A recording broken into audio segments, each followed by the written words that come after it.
So, Tom, what's the question we're asking today? Could recycling be the remedy to upcoming shortages in metals critical to the green energy transition?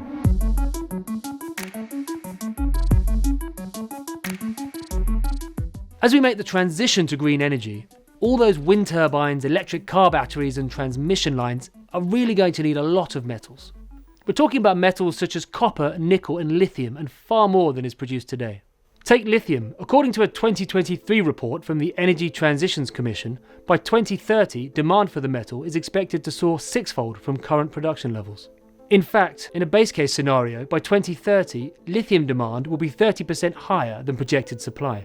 By 2030, copper demand will outstrip supply by 10%. Now, one way to attack these shortages could be through improved recycling and use of materials.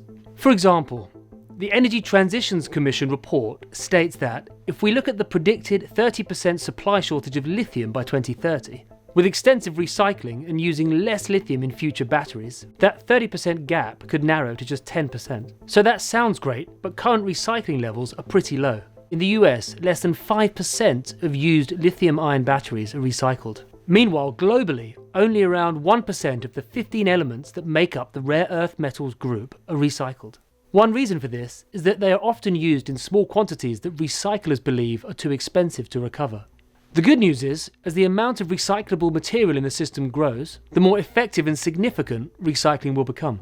According to the Energy Transitions Commission, up to 2030, less than 10% of demand from the energy transition is likely to be met through recycling.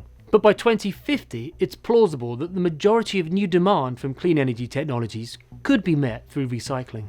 And new recycling techniques are emerging.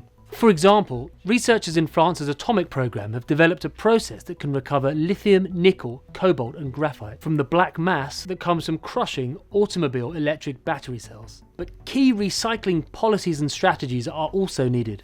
These include regulations on the level of recycled content in end products and on final recovery rates for materials at end of life, encouraging the standardization and simplification of key components in clean energy technologies, or implementing strong regulations to avoid recycling processes getting channeled to countries with lower environmental standards.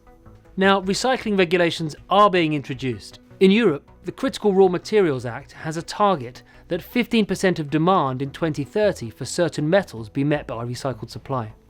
China has outlined requirements for the end of life for batteries. In the United States, they passed the Inflation Reduction Act in 2022. This includes EV tax credits with domestic production requirements that also include materials recycled in North America. Recycling is not going to single-handedly solve the mineral supply problem. Even the authors of the Energy Transitions Commission report acknowledge that the energy transition will require a vast number of new mines. As many as 40 copper mines, 55 nickel mines and 65 lithium mines could be required by 2030.